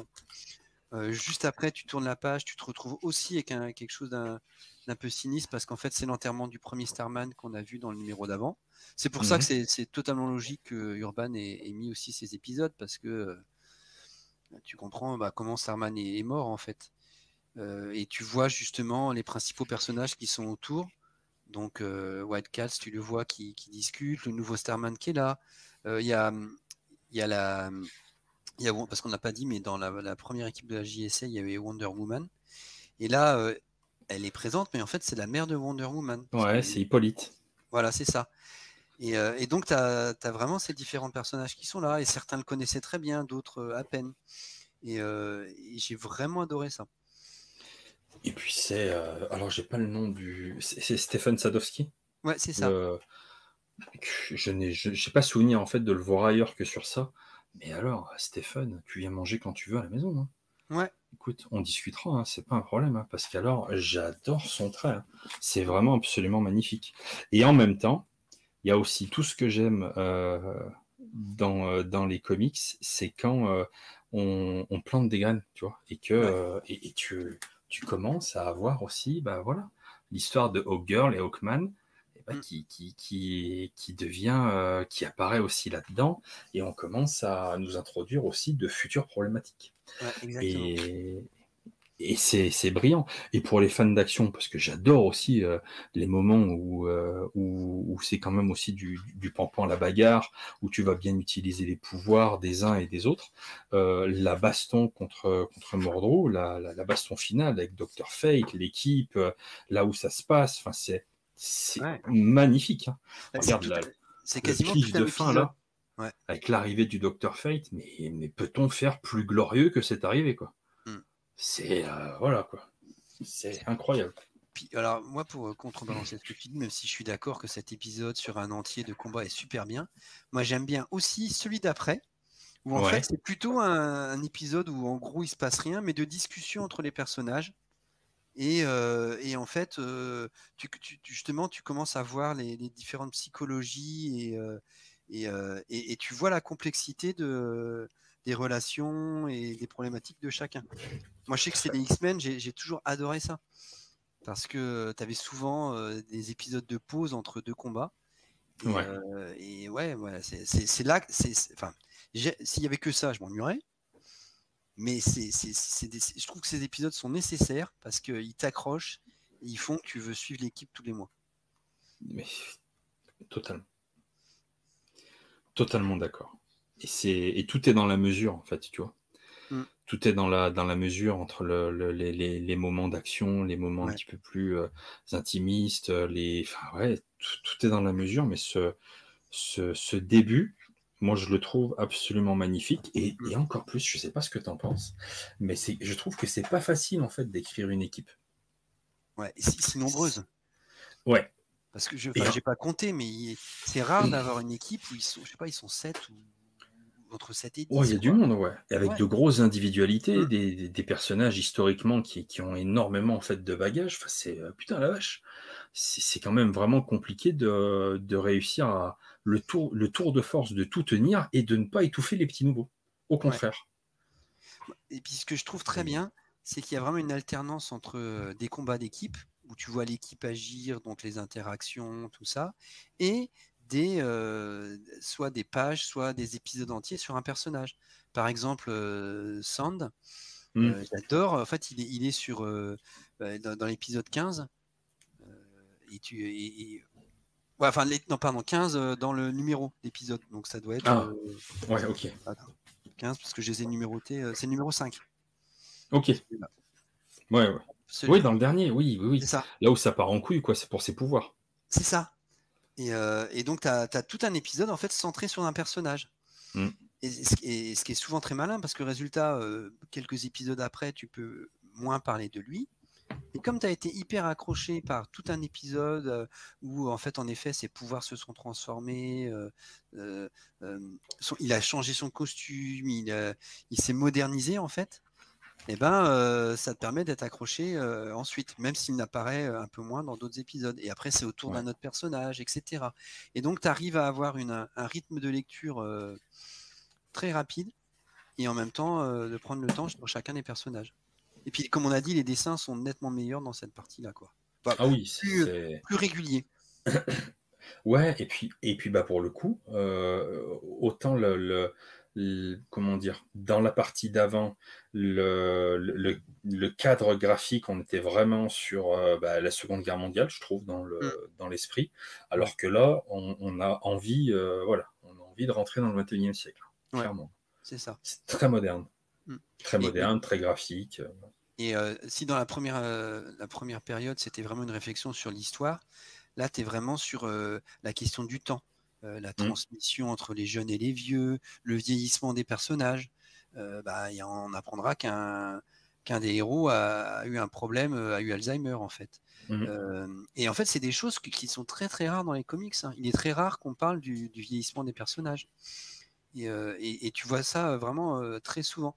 Il y a des zombies qui apparaissent. Celui qui est tué au tout début, bon, on peut le Ouais. dire, parce que voilà, c'est qui d'éternité. Donc Mm. l'éternité est tuée. Donc tu as plein de petits trucs comme ça, mais qui sont pas amenés de manière lourde. C'est quand tu réfléchis à la fin de l'épisode 5, tu dis, ah bah non, mais attends, mais il y a le temps là. Puis ah ouais, c'est éternité qui a été tuée, donc tu y repenses. Mais quand tu les as lus, tu étais surtout plongé dans l'action, quoi. Ouais, ça, tu vois, j'avais pas fait attention à ça, mais c'est très juste. C'est très juste. Ouais, non, enfin, comme entrée en matière, enfin, c'est fou même. Enfin, c'est la conclusion. Enfin, c'est pas tout à fait la conclusion du tome, mais comme entrée en matière, en fait, dans l'univers de la JSF, franchement, c'est juste génial, quoi. Ouais. C'est et après, ouais, il y a deux trucs, mais où il y a des choses qui vont avoir leur importance parce que ça Oui. permet en fait de préparer des choses qui vont se passer après. Il y a un petit bout, si je te dis pas de bêtises, comment il s'appelle cet épisode? C'est le All-Star Comics Giant et Ouais, Secret Origin of Supervillain. voilà. Et, et là, en fait, alors c'est bizarre parce que le Secret Origins of Supervillains, normalement, c'est un 80 pages. Et là, on se rend compte que nous, on n'a pas les 80 pages. Ah, mais je crois qu'en fait, c'était pas un best-of, mais une compilation de différents. Si tu regardes la couverture du numéro, en fait, c'est les Voilà. origines de différents super vilains. Il y Et là, a nous, on nous met. Sinestro, il y a celle des New God, Ouais. etc. Mais Ah, en là, fait, t'as raison, putain, je suis voilà, désolé. Là, ce bout, c'est Geoff Jones et Goyer. Autant pour moi. voilà. Ils ont raison d'ailleurs. Ils n'ont gardé que l'épisode d'un vilain qui apparaîtra dans la JSA, qui a un Ouais, c'est design de ça. malade d'ailleurs, hein. Ouais, grave. Voilà. Il a un Grave. espèce de costume enfin, à la Al Capone. Il y a juste un visage rouge qui sort. Enfin, il a pas, si on veut, il n'a pas de tête, mais il y a juste un masque rouge qui flotte sans cou. Moi, je trouve que c'est vachement bien, hein. Et quand il enlève son masque, parce qu'il vient pour faire libérer un mec, quand il enlève son masque face au gardien, donc du coup, là, on comprend que quand il enlève son masque, son vrai visage apparaît, et les deux gardiens, en fait, Ouais. ils hurlent, et il y en a un qui fait une sorte de crise cardiaque, et l'autre, de l'avoir vu, il en peut plus, il s'arrache Ouais. les yeux, quoi. Ouais, non, Ah, c'est et génial ça. tu vois, en termes d'idées, tu te dis, putain, la vache. Et donc, il vient pour libérer un mec de l'univers de Flash, hein, si je dis pas de bêtises, Glaçon, moi que je te dise des bêtises. Bah, dans la page, il est contre le Green Lantern. Ah ouais, c'est vrai. Parce que je pense que c'est un personnage d'avant le nouveau Flash. Ouais, mais il a pas le pistogel de l'autre. Alors après, c'est peut-être son père. Hein. C'est peut-être son père qui était un ennemi du premier Green Lantern. Yann Graff. Faut écrire un peu, non? Arrête, ça se trouve, c'est marqué, on l'a pas regardé. Oui, et puis ça se trouve, il va regarder et j'aurais l'air bien con après quand il va m'envoyer un message. Non, je pense pas. Puis c'est de l'humour, hein, dis donc. Attention, hein, Yann. Le mec, il insiste. Et j'aime bien, en fait, ouais, la dernière page de ce truc, que frappe une grande injustice. Et ça a son importance, tu vois, ce truc. Et ça me plaît énormément, juste pour ça. Et alors, par contre, après, bon, bah, t'as le All-Star Comics, pour coup, où c'est vraiment 80 pages, où tu vas revenir un petit peu, bah, pareil, tu vois, sur différents persos, Sur l'équipe Atom, d'origine, en fait. ouais, ouais. Ça se passe dans les années 40 et on voit l'équipe d'origine. Et voilà, et Oh. t'en sais un peu mieux sur Atom, tu vois un peu le spectre. J'aime beaucoup le dessin quand c'est Joe Kelly. Le Ouais, mec qui s'appelle Duncan Rouleau, ça me fait penser un peu à du Humberto Ramos. ouais. Et Ouais, il y je a ce trouve côté cartoony ouais, manga qui est très sympa. Ouais. que Mais bon, j'aime beaucoup. mais bon, l'histoire en elle-même, moi, voilà. Après, si tu découvres que pendant la Seconde Guerre mondiale, il y avait des camps aux États-Unis Ouais. où en fait ils avaient emprisonné euh, les Ceux qui Japonais, étaient mais plein d'origine japonaise, d'Asiatiques. ouais. Ouais, Oh plein ouais, grave, ils s'en d'Asiatiques parce foutent, hein. que voilà, de peur d'une cinquième colonne, etc. De peur. Donc ça, ok, mais globalement, voilà, c'est pas essentiel. Mais moi, j'aime bien ça dans les Chronicles. Enfin, ça me dérange pas des fois d'avoir des épisodes moyens. Parce que Hmm. justement, tu comprends en quoi l'épisode était bien. Moi, je me souviens dans le premier Chronicle de Batman, à la fin, tu as Batman Year One de Mazzucchelli et de Miller. Et tout avant, j'ai oublié le nom du scénariste, mais c'est d'autres épisodes. Et en fait, les épisodes d'avant sont moyens, sont agréables, mais un espèce de ton un peu à la Dick Tracy à la série Batman. Donc un peu, comment dire ça, loufoque, etc. Et quand Miller arrive, tu dis ah bah ouais, bah maintenant je comprends en quoi Year One est une révolution complète, quoi. Et là, pour moi, ça me fait un peu ça, c'est-à-dire que tu vois la qualité des épisodes de Robinson en voyant que bon, il y a d'autres qui étaient beaucoup moins bien. Et en même temps, ça raconte aussi des petits trucs. Et Ouais. comme tu vois, moi, l'épisode avec toutes les filles, et notamment là, le personnage de Red Tornado, si je dis pas de Mmh. bêtises. Non, ici. Le mec, il faut être ambidextre, hein. Mais que j'essaierai de mettre beaucoup mieux en image. Et ben c'est pareil, parce que ça peut paraître rien du tout. Il y a quand même un petit message féministe qui est pas forcément désagréable du tout pour le coup. Ouais, qui est très Et bon. ouais, il y a aucun problème. Et ce personnage-là, ben on le reverra, tu vois. D'accord.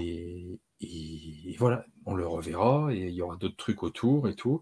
Et ouais, j'aime bien, tu vois, l'idée qu'on, avant de nous le ramener d'une autre manière, je trouve que c'est cool. Hop, un petit bonus, hop, tu commences à le revoir ici. Voilà. Ouais, puis si on veut, il y a aussi un propos sur l'industrie de guerre, le fait que les femmes travaillaient en fait dans les usines d'armement, Ouais, et puis il y a et que pour autant dans la société il y avait encore une discrimination des femmes et elles étaient vraiment traitées en ah, dessous, puis alors que c'est elles qui fabriquaient les armes. c'est vraiment, enfin, on reconnaît l'image là qui est très très connue. Ouais. Voilà, donc en hommage, non, Ouais, cette affiche de propagande qui apparaissait dans la Seconde Guerre mondiale. Ouais. Retrousse le voilà. revêtement, je crois que c'était marqué ou quelque chose comme ça. Ouais. Donc c'est pas foufou, mais en termes d'histoire, mais je trouve qu'il y a des petits easter eggs, des petits trucs sympas qui auront plus leur utilité plus tard. Donc voilà. Ouais, ouais. Et puis on voit Hitler prendre un coup de marteau sur le coin de la gueule, donc c'est pas non Ça fait toujours plus. plaisir. Écoute, quand on a le plaisir d'offrir, donc Joie de recevoir. voilà. Ouais, c'est à peu près tout. Après, si, il y a lui, là, putain, cet épisode, c'est qui le dessine? Dennis Cowan. Wow, putain la vache. Là, par contre, Lui, c'est un dessinateur assez ancien, hein. d'accord, je connais pas du tout. Je crois qu'il a fait du Luke Cage et Iron Fist. Ah ouais? Donc, bon, bah après, c'est peut-être pas la meilleure période. Ouais. Mais bon, enfin, ouais, ça fait le taf, et puis voilà. Et puis si, il y a ça aussi, tu vois, le petit truc qui reviendra aussi, ce petit gimmick dans la JSA, c'est qu'à un moment ou à un autre, il faut passer sur le ring avec Wildcat. Ouais. Voilà, il faut venir s'y frotter. Et c'est un délire. c'est un délire à chaque fois. Voilà. Je sais pas si tu voulais rajouter autre chose. Bah, juste expliquer que une grande partie de ce qu'on a dit, c'est aussi, on le voit dans les textes en fait, c'est qu'à la fin de chaque épisode, tu as des petits textes qui sont écrits par un Français, Yann Graff, mais pas seulement. Il y a aussi James Robinson qui écrit des textes, ce serait à vérifier, mais je crois qu'ils sont inédits. Tout à fait. Et C'est donc inédit. c'est génial ça. Tu Il rentres y a dans les aussi un peu de coulisses. Goyer. Ouais. Ouais. Tu rentres dans les coulisses de la création de la série. Et moi, j'adore ça. Et c'est juste parce que c'est important quand même, tu vois, de le mesurer. C'est un éditeur français qui réussit à faire venir James Robinson gratter des trucs pour un truc que les Américains n'ont pas, en fait, dans leurs éditions. Et voilà, mon pote. Drop de Mike. Enfin, franchement, bravo. Et pour moi, c'est le truc en fait des Chronicles.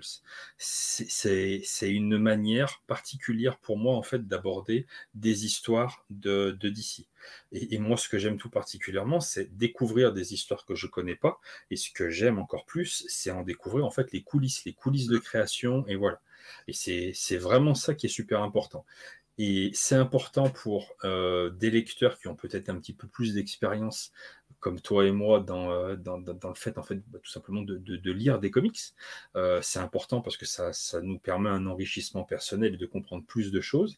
Et en même temps, je trouve que c'est aussi hyper important pour un nouveau lecteur. C'est pas simplement des pages de texte, c'est des pages d'histoire, c'est des trucs qui vont te permettre de gagner en proximité avec les artistes et donc du coup la bande dessinée que tu es en train de lire.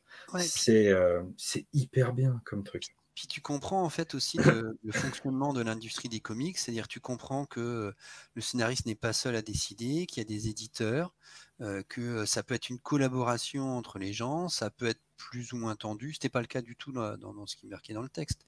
Mais tu comprends que c'est pas une personne seule qui écrit dans son coin, qui envoie le fichier au dessinateur et puis hop, c'est réglé. C'est plus compliqué que ça aux États-Unis et c'est ça qui fait son intérêt. Ouais, et vraiment, alors je présume que je suis pas certain du tout qu'il y ait quelqu'un de chez Urban qui verra peut-être cette vidéo, même si je le renverrai bien volontiers. Mais vraiment, enfin bravo pour le travail, c'est absolument génial, vraiment. Après, sur l'objet, qu'est-ce que tu penses toi, de l'objet en tant que tel? Couverture souple, reliure, tout Alors, ça. un truc que j'adore, c'est les petits signets, là, les trucs en tissu pour mettre les pages. Ouais. C'est le gadget qui, en effet, ne sert à rien, tout ça, mais moi, j'adore. Bon. Alors, la couverture souple, ouais, je sais que ça a beaucoup fait, qu'il y a eu certains qui critiquaient sur la solidité. Bah, moi, Étienne, pour l'instant, j'ai pas de problème. Je trouve que elle est très agréable à lire. Voilà, moi, donc on est à la fin de l'été, donc j'ai profité de l'été pour lire des gros omnibus que je trouve hyper pas pratique à lire en fait. Faut mettre un coussin sur tes jambes pour pouvoir lire l'omnibus. C'est vachement bien parce que tu as une longue lecture. J'ai lu par exemple l'omnibus Spider-Man, enfin Ultimate Spider-Man de Bendis, et là c'est parfait parce que ça s'enchaîne et c'est bien. Mais concrètement, physiquement, c'est pas pratique. Alors que je trouve que là, tu as beaucoup d'épisodes, mais comme la couverture est souple, ça permet de tous les garder. Alors après, c'est sûr que je pense que si tu voyages beaucoup, si tu déménages beaucoup, bah faudra faire gaffe, je pense. Voilà. Mais Et ouais, alors moi, il y a un truc que j'avais pas forcément remarqué et je voudrais pas dire de bêtises, donc je peux pas dire qui me l'a fait remarquer, mais je suis d'accord avec lui. C'est lui qui m'a fait changer d'avis en fait là-dessus. Le côté souple en fait en prise en main, tu vois, tout simplement, un plaisir ouais, tu vois. Je trouve que c'est sympa. je Le crois que truc, c'est Erquet qui l'a dit pendant ta vidéo, il me semble, qu'il avait réfléchi à ce format souple justement pour la prise en ah ouais, main, etc. faudrait que j'écoute mes vidéos. Je suis pas sûr, mais j'ai Peut-être. entendu la même chose, donc bon. Que du coup, pour le coup, j'aime bien. Effectivement, le côté souple, quand tu peux pas mettre ça dans un sac à dos. C'est mort. Mm. Tu vas défoncer les coins, c'est juste pas possible. Donc ça te demande forcément un peu de précaution et peut-être d'accepter aussi que ton lit va travailler. Par contre, moi, le truc qui m'inquiète énormément, euh, tu vois, c'est la reliure. La Ouais, reliure, j'en ai pour ça, je vois la colle, je vois l'épaisseur de la colle. Ah, les gars, ça me dérange pas que ce soit souple ni quoi que ce soit. J'ai peur en fait que la reliure en fait ne tienne pas forcément dans le temps. C'est une crainte. Pour l'instant, j'ai pas de page qui s'arrache ni quoi que ce soit. Et pour être tout à fait honnête, vous avez pu le voir, je le manipule quand même pour vous montrer des pages. Et là, mon pote, il s'ouvre en deux. C'est le truc scandaleux. Mais enfin, je peux pas dire que je sois vraiment tendre forcément avec les Non, mais bouquins quand on je vous voit les montre. le fan de boxe et de MMA, quoi. Tu traites ton bouquin comme un adversaire de MMA, c'est tout, quoi. La descente du coude. Euh, ouais, enfin voilà, de toute façon, ils sont partis là-dedans. Tu te doutes bien qu'ils vont pas changer maintenant, hein. Ce serait quand même une hérésie la plus complète. Bon, bah voilà quoi. Et puis le prix est effectivement 39 balles. Ou pour moi, bah, je l'ai déjà dit en parlant de Flash, moi, c'est ma limite. Parce que c'est trop compliqué après. Donc, va pas falloir trop. Et puis, je peux pas tout faire. En plus, à 39 Bah, balles, c'est pas c'est ça. possible. C'est Donc, les ça, je pense que Batman, on arrive à un niveau de prix, mais je pense que bon, il y a eu l'augmentation du prix du papier et tout ça, etc., et bien l'inflation. sûr. Mais c'est vrai qu'avant, tu pouvais prendre des risques ou être curieux beaucoup plus, en disant bon, c'est pas grave, je vais essayer ça, etc. Et là, bah, quand tu arrives à 39 euros, tu te dis bon, bah, je vais réfléchir à mon achat, quoi. Et, À 39 balles, faut être sûr. bah ouais, ou voilà, ou te dire bon bah je prends un risque alors qu'avant c'était juste bof, tiens, bof, Mm. allons-y quoi. Ça, c'est le côté. Mais qu'est-ce que tu veux? Enfin, voilà, ce serait quand même compliqué d'aller leur reprocher, d'aller leur. Enfin, là, pour le coup, tu vois, on peut pas Bah, dire. je, C'est un peu de partout hein, que ça part en cacahuète hein, là, au ouais, niveau des prix, hein. je suis pas du tout dans l'intérieur des coûts de production, tout ça, donc je sais pas. Mais en fait, comparé à, parce qu'il faut pas comparer par rapport au manga, parce qu'en fait, oui, les volumes de manga sont moins chers, mais en fait, c'est du noir et blanc. Donc en Ouais. fait, la couleur, ça coûte Puis beaucoup plus cher à c'est imprimer. pas la même quantité non plus hein, qui se vend. Mmh. Oui, oui, mais en fait, on est aussi dans un cercle vicieux où le manga est beaucoup moins cher, donc vend plus. Et, on pourrait, Aussi. enfin, à part en nomade, et encore, tu peux pas avoir les mêmes prix. Mais nomade, c'est aussi un une deuxième arrivée de titres qui ont déjà amorti les Ah coûts de oui. traduction et tout ça. Et puis Donc, c'est même souvent des titres qui ont eu 2, 3, 4 vies avant mmh, pour certains, hein. Tu prends mmh, Batman année 1, là, qui est sorti, il a eu je sais pas combien de vies dans mmh, différentes éditions, et donc bah, du coup, qui ressortent là-dedans, bah, c'est la ouais. possibilité peut-être d'aller chercher d'autres nouveaux lecteurs ou de récupérer les derniers qui n'auraient pas été en fait Mmh. dessus. Mais c'est Et sans là, avoir là à c'est refaire la intéressant. traduction, voilà. Et donc c'est Voilà, c'est sûr que là, bah, ouais, il y a on a dit qu'il y avait tout un appareillage éditorial. On ne s'est jamais plaint de la traduction. Ça veut dire que bah, si on n'a pas vu d'erreur, c'est-à-dire qu'elle est bien faite. Et Et du tout coup, c'est ça, Yann Graff aussi qui traduit, hein. ouais. Mais tout ça, Il fait. bah, voilà, tout ça, ça a des coûts. Et c'est vrai que ouais, on arrive aujourd'hui à une situation où les livres coûtent cher. Voilà. Yann, Prochain épisode avec Yann Graff, hein, faut le dire. je sais même pas la tête qu'il a, ça va être dur, hein. Ah bon, non plus. Je peux le croiser dans la rue, Mais je je serais parlerai ravi de pas. discuter avec lui. Vraiment, pour de vrai. Mm. Pour de vrai, ce serait vraiment sympa. Voilà. Qu'est-ce qu'on peut dire pour conclure cette petite émission? Que lui, je vais essayer de le lire sans trop tarder. C'est très difficile. C'est plus lourd à lire. Moi, j'étais moins Ouais. fan. Tu verras. Et j'en ferai sûrement une petite vidéo. Mm. Pour vous, sûrement, parce que de toute façon, généralement, c'est fini. T'as vu les dessins, c'est de Paul Smith. Donc, Ouais. je sais pas si t'as lu les comics, Je sais pas qui c'est. les X-Men. T'as lu les X-Men où Wolverine est au Japon et contre le samouraï d'argent, tout ça, tu connais pas? Oui, bah Eh si. ben, c'est Paul Smith. C'est les intégrales Wolverine, ça. Non, c'est en intégral X-Men, mais Ah ouais, merde, bah, ok. c'est Paul Smith. Où il est D'accord. passé aussi dans X Factor quand ils allaient dans l'espace, tout ça. Donc il a déjà écrit, il a déjà dessiné avant. Après, j'étais un peu déçu par ce titre-là, mais bon. Ok. Ok. Mais c'est là aussi où tu comprends l'idée qu'avait Urban avec les DC confidentiels.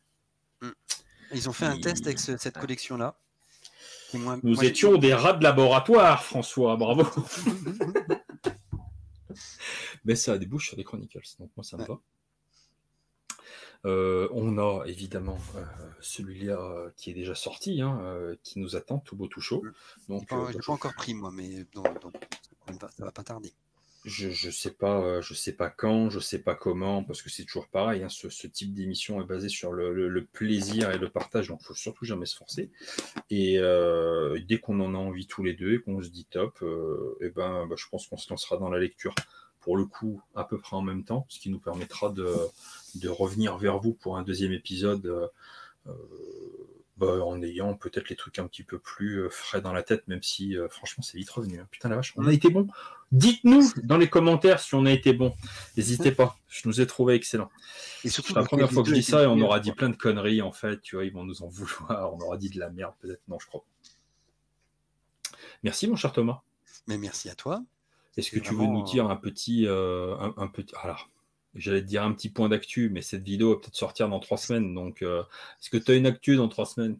Je pense que j'aurais repris le boulot. Voilà. Donc là, au moment où on se parle, Thomas a nettement moins le sourire. Voilà. Fais-moi le malin, Thomas. Il a perdu du bronzage. Clairement, il a perdu du bronzage.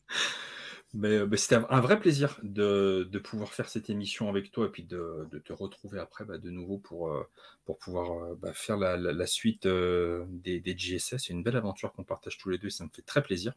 Évidemment, je vous invite à aller voir le lien en description qui vous mènera directement dans son escarcelle. C'est un piège pour aller voir le travail que fait Thomas sur Comics of the Power. Il y aura également le lien de son Instagram. Parce que je sais pas pourquoi, parce que j'aime bien Instagram. Généralement, c'est par là que je prends des nouvelles de Comics of the Power. Donc, je vous mettrai le lien Instagram aussi. Et n'hésitez pas à vous abonner à son compte Instagram, à aller checker tous les articles de Comics of the Power parce que ça a vraiment de la gueule. C'est vraiment sympa. Il n'y a pas beaucoup de reviews écrites que je lis, mais ça en fait partie depuis très longtemps. Donc voilà, je vous invite à le faire parce que c'est vraiment génial. Qu'est-ce qu'on peut vous dire de plus? On se retrouve évidemment dans l'espace commentaire.